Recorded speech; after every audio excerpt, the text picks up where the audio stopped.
আসসালামু আলাইকুম প্রিয় দর্শক, সেফ এক্সিট মানে উপদেষ্টাদের সেফ এক্সিট নিয়ে মোটামুটি ভালো একটা নাটক জমে উঠেছে। এমনকি মাঝে মাঝে মনে হয় যে একটা পুরনো প্রবাদ আছে না, এই চোরের মায়ের বড় গলা, সেরকম গলাও যেন শুনতে পাচ্ছি। দেখুন, প্রথম প্রসঙ্গটা তুলেছিলেন একজন সাবেক উপদেষ্টা, তিনি জাতীয় নাগরিক পার্টির আহ্বায়ক নাহিদ ইসলাম। তিনি বলেছিলেন যে উপদেষ্টাদের অনেকে বিভিন্ন রাজনৈতিক দলের সঙ্গে যোগাযোগ করছেন, লিয়াজও মেনটেন করছেন। কেন? সেফ এক্সিটের জন্য, যাতে তাদের দায়িত্ব শেষে যাতে তারা কোনো ধরনের আইনগত ঝামেলায় না পড়েন, কোনো দুর্নীতির মামলায় জড়িয়ে না যান, অথবা অন্য কোনো অপরাধের জন্য কোনো সাজার সম্মুখীন তাদেরকে না হতে হয়। এবং উনি বলার পর 3-4 দিন হয়ে গেল, প্রথম কেউ কিছু বলছিলেন না। প্রথমে কথা বললেন মৎস্য বিষয়ক উপদেষ্টা। উনি যে কি বললেন আমি কিছু বুঝলাম না, তবে যাই হোক, উনি বললেন যে না, সেফ এক্সিট নিতে হবে। কেন নিতে হবে না, আমরা তো ভালোই করছি, ওরকম। এরপর আজকে আমরা দেখলাম যে আরেকজন উপদেষ্টা, এই পরিবেশ বিষয়ক উপদেষ্টা সৈয়দা রিজওয়ানা হাসান, উনি কিন্তু আবার আজকে বেশ সচিবালয়ে স্পষ্টভাবে বলেছেন যে ওনার সেফ এক্সিট কেন নেবেন। এবং উনি বলেছেন যে যদি কেউ সেফ এক্সিটের অভিযোগ তুলে তাহলে তাকে তথ্য প্রমাণ সহ যেন উনি দেন। উনি এই চ্যালেঞ্জটা করলেন। আপনাদের মনে আছে, আমিও কিন্তু 2 দিন আগে যখন প্রথম এটা নিয়ে কথা বলি, তখন আমি বলেছিলাম যে নাহিদ ইসলামের এখন উচিত হবে তথ্য প্রমাণ সহ নামগুলি বলে দেওয়া।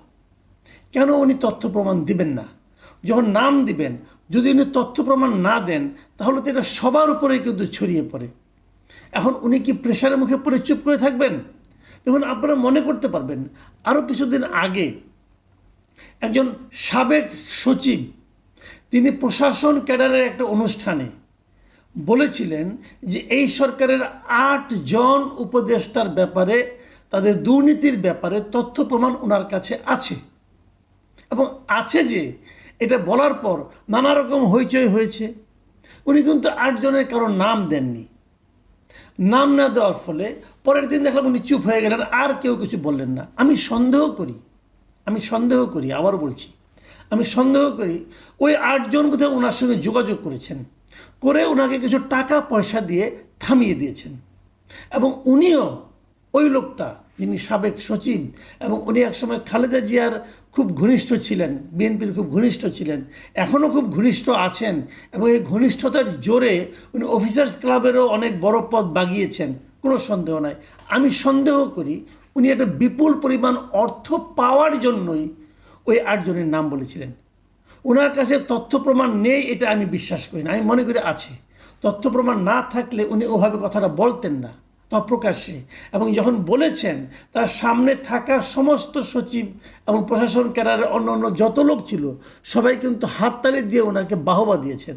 তার মানে যারা ওখানে ছিলেন, যারা উপদেষ্টার সঙ্গে কাজ করেন, তাদেরও বোধহয় এই বিষয়টা কমন পড়ে গিয়েছিল। তারপর কিছু হলো না।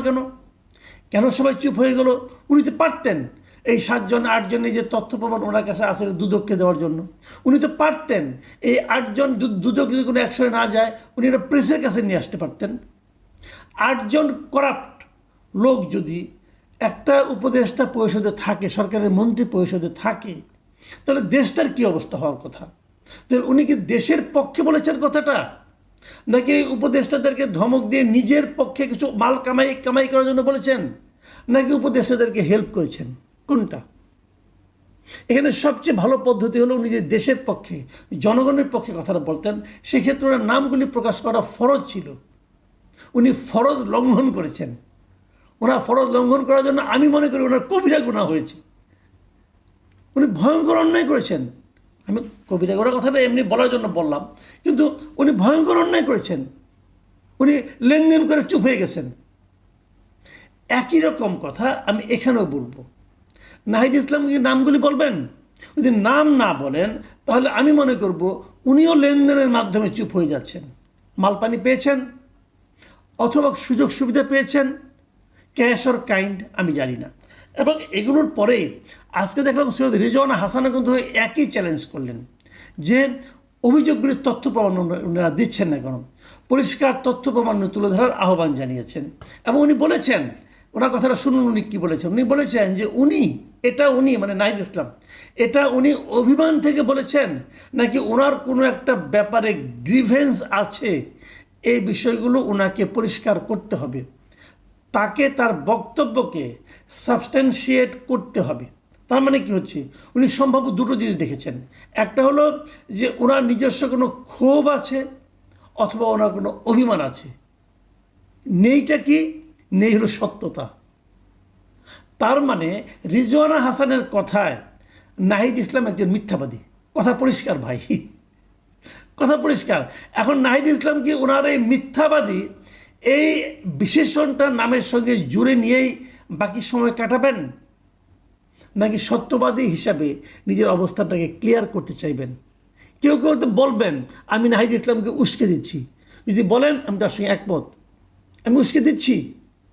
কারণ আমি উস্কে দিচ্ছি নাহিদ ইসলামের সঙ্গে অন্য কারো যুদ্ধ দেখার জন্য না, আমি উস্কে দিচ্ছি এই দেশটার ভালোর জন্য। আমি উস্কে দিচ্ছি এই চোর এবং মিথ্যাবাদী, কে চোর কে মিথ্যাবাদী, এটা প্রমাণিত হওয়ার জন্য। কারণ এরা একজন আমাদের এখন এইমাত্র দেশ চালাচ্ছেন, আরেকজন দেশ চালাতে চাইছেন। দুজনের ব্যাপারে আমাদের ক্লিয়ার হওয়া উচিত। দেখুন, তথ্য প্রমাণ কথা যদি বলা হয়, আমি রিজওয়ানা হাসানকে বলি। আজকে থেকে বেশ কিছুদিন আগে, এই গত মাসের 25 তারিখে সোশ্যাল মিডিয়ায় একজন সাংবাদিক আছে আমাদের খুব সক্রিয়, সোশ্যাল মিডিয়ায় প্রায়ই নানা রকম তথ্য প্রমাণ সন্নিবেশ করেন। এবং সেখানে উনি একটা তথ্য, মিস্টার জুলকারনাইন সায়ের, উনি একটা তথ্য দিয়েছিলেন যে বিগত সরকার মানে আওয়ামী লীগ সরকারের শেখ হাসিনার কেশিয়ার হিসেবে যাকে অভিহিত করা হয়, সেই জ্বালানি প্রতিমন্ত্রী নসরুল হামিদ বিপু, তার বিশাল প্রপার্টি এখন রক্ষণাবেক্ষণ করছেন, মালিকানায় আছেন কে? এই রিজওয়ানা হাসানের স্বামী এবং পুত্র। এটা উনি তথ্য প্রমাণ সহ লিখেছেন, ডকুমেন্টও দিয়েছেন। এবং প্রশ্ন হচ্ছে ওনাদের যে হামিদ সোয়েটার, নসরুল হামিদ বিপুর যে হামিদ সোয়েটার, সেটার মালিকানা এখন এই দুজনের নামে, রিজওয়ানা হাসানের স্বামী এবং পুত্র নামে ট্রান্সফার করা হয়েছে। এটা অনেকেই দীর্ঘদিন ধরে জানতেন যে বিপুর সঙ্গে রিজওয়ানা হাসানের স্বামী আবু বকর সিদ্দিকীর খুব ঘনিষ্ঠ সম্পর্ক, এটা অনেক বছর ধরে সম্পর্ক। আমি এটাও বলবো যে আওয়ামী স্বৈরাচারের সবচেয়ে সুবিধাভোগী যে 2-3 জন লোক, তাদের একজনের সঙ্গে যাদের ঘনিষ্ঠতম সম্পর্ক, বন্ধু বলা হয়ে থাকে, তার পরিবারের লোককে উপদেষ্টা হয় কিভাবে? এটা একটা বেসিক কোশ্চেন। আওয়ামী পরিবারের একজন লোক হেঁটে গেলে পর তার ছায়া যার উপর পড়েছে তাকেও কিন্তু স্বৈরাচারী আখ্যা দিয়ে মবের শিকার হতে হয়েছে। তো উনি কিভাবে উপদেষ্টা হয়ে গেলেন? প্রশ্নের জবাবটা কি? এবং বিপুল সম্পত্তি যে ওনাদের কাছে, ওনার ফ্যামিলির কাছে রয়ে গেছে, এখন ওনারা তো বলবেন এগুলো আমাদের নামে ট্রান্সফার হয়ে গেছে। আরে ভাই, এস আলমেরও অনেক সম্পত্তি তার বাড়ির কাজের লোকের নামে ট্রান্সফার হয়ে গেছিল, হয়েছিল না? কিভাবে বাংলাদেশের সম্পদ কার নামে কোনটা থাকে এটা তো আমরা বুঝি, সবাই জানে। এখনও মানে উনি চলে যাওয়ার আগের দিন পর্যন্ত এই শিল্পের যে অ্যাসোসিয়েশন, তার ডিরেক্টরিতে পর্যন্ত তাদের নাম আছে, সবাই জানে এটা তাদের প্রপার্টি। উনি দেখভাল করতেন এবং এখনও দেখভাল করে যাচ্ছেন। এটা দৃশ্যত। আরও কত সম্পদ এখন পর্যন্ত শুনেছেন যে নসরুল হামিদ বিপুর কোনো সম্পত্তি নিয়ে কোনো রকম ঝামেলা হয়েছে?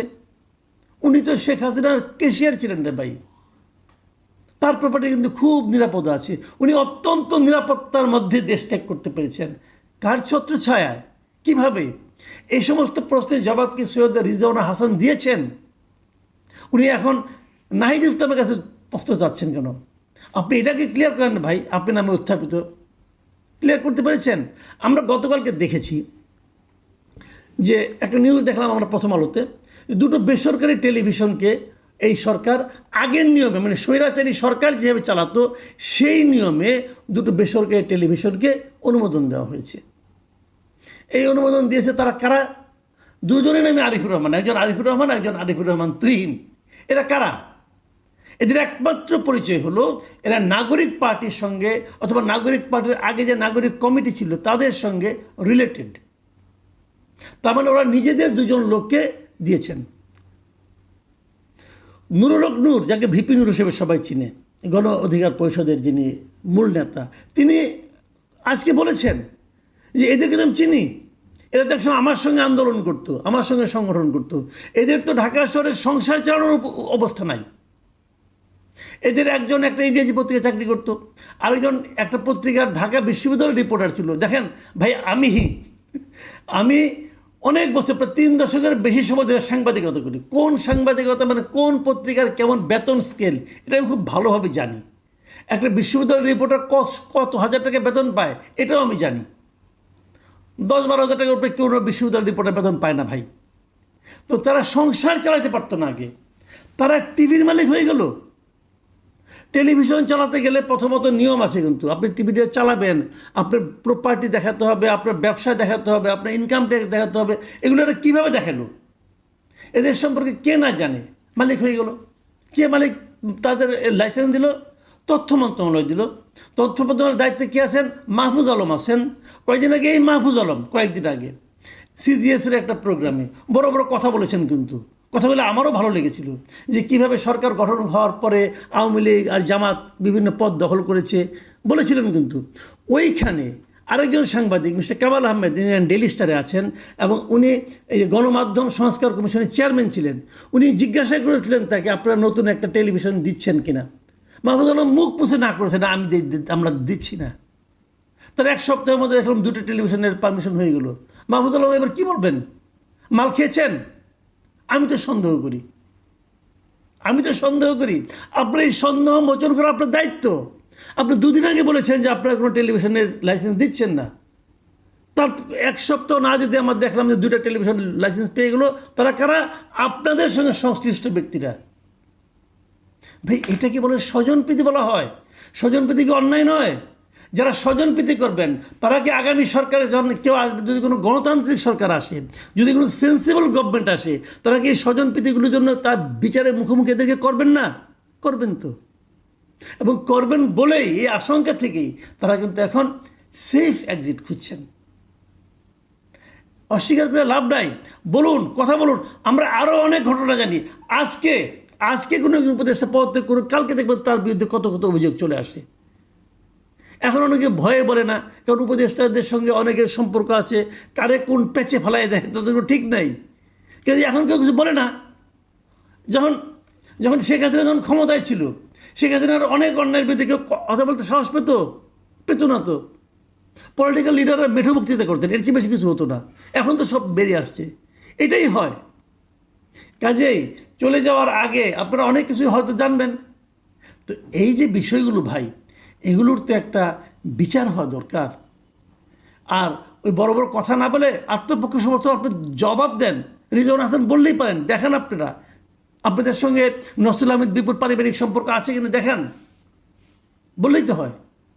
এত সহজ না ভাই। আর নাহিদ ইসলাম আপনাকেও বলি, ওই সাবেক সচিব সাহেব ওনাকেও বলি, ভাই এই ধরনের সুইপিং কমেন্ট করবেন না। যদি তথ্য থাকে প্রকাশ করুন, প্রকাশ করতে না পারলে বলবেন না। আর মাল খেয়ে যদি ছেড়ে দেন, আপনাদেরও একদিন বিচারের মুখে পড়তে হবে। প্রিয় দর্শক, এখন এ পর্যন্তই। আল্লাহ হাফেজ।